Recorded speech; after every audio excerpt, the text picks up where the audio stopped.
మగవాళ్ళు డైలీ వాడే phones, laptops or వాళ్ళకుండే వర్క్ స్ట్రెస్ వల్ల వాళ్ళ స్పర్మ్ హెల్త్ మీద ఎంతో ఇంపాక్ట్ పడుతుంది. అండ్ దానివల్ల వాళ్ళు తండ్రి అయ్యే ఛాన్సెస్ చాలా తగ్గుతూ వస్తాయి. సో డాక్టర్ మౌనిక, ఇది నిజమా? అండ్ ఎలా ఉంటుంది యాక్చువల్లీ సినారియో? ఇది నిజమే అండి. ఎందుకంటే ఎక్కువ టైం కూర్చోవడం వల్ల, కూర్చొని ల్యాప్టాప్స్ మీద వర్క్ చేస్తూ ఉండడం వల్ల లోకల్ గా వాళ్ళకు హీట్ అన్నది జనరేట్ అయ్యి ఎక్కువ వేడి చేస్తుంది. సో ఆ ఎక్కువ వేడిలో కణాల నంబరు, కదలికనే కాకుండా ఇంకొక ఆస్పెక్ట్ కూడా దెబ్బతింటుందండి. దాన్ని మనం డిఎన్ఏ ఫ్రాగ్మెంటేషన్ అంటాం. సెకండ్ వచ్చేసి మేల్ హార్మోన్ టెస్టోస్టెరాన్ అని ఒకటి ఉంటుంది. అది ఎక్కువ శాతం ప్రొడక్షన్ రాత్రి జరుగుతుంది.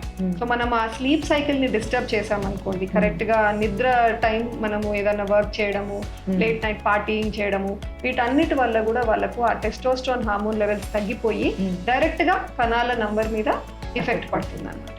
సో డాక్టర్, జస్ట్ కాసేపు ఎక్కువ ఫోన్ వాడడం వల్ల ఆర్ ఎక్కువసేపు బింజ్ వాచింగ్ చేయడం వల్ల అంత ఎఫెక్ట్ ఉంటుందా స్పర్మ్ మీద? అవునండి. ఎందుకంటే ఒక స్టడీ కూడా జరిగింది దీని మీద 2005లో. ఆ స్టడీ ఏం చెప్పింది అంటే ల్యాప్టాప్స్ మీద పెట్టుకొని పని చేయడం వల్ల లోకల్ గా హీట్ ఆల్మోస్ట్ ఒక 1.5 to 2 degrees సెంటిగ్రేడ్ ఎక్కువ అవుతుంది. ఆ ఎక్కువ హీట్ లో కణాలు చనిపోతున్నాయి, దెబ్బతింటున్నాయి అన్నది ప్రూవెన్ అన్నమాట. అందుకనే ఏం చెప్తామంటే ల్యాప్టాప్స్ ని మీద పెట్టుకొని వర్క్ చేయడం బదులు ఏదన్నా డెస్క్ మీద ప్లేస్ చేసి వర్క్ చేయమని అడ్వైస్ చేస్తూ ఉంటాం.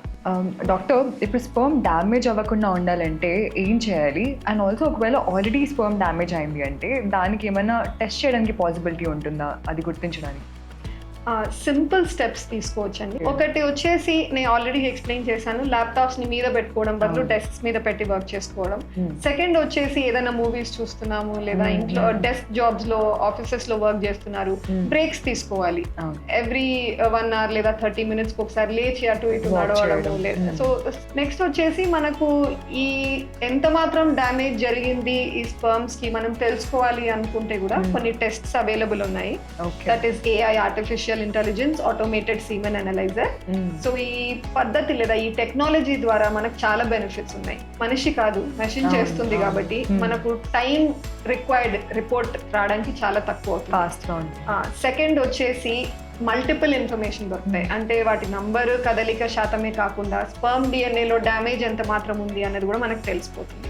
థర్డ్ వచ్చేసి ఎర్రర్స్ చాలా తక్కువ ఉంటాయి. ఇప్పుడు human errors, there can be a small scope of human error. మనం దాన్ని కూడా అధిగమించవచ్చు ఈ టెక్నాలజీ ద్వారా.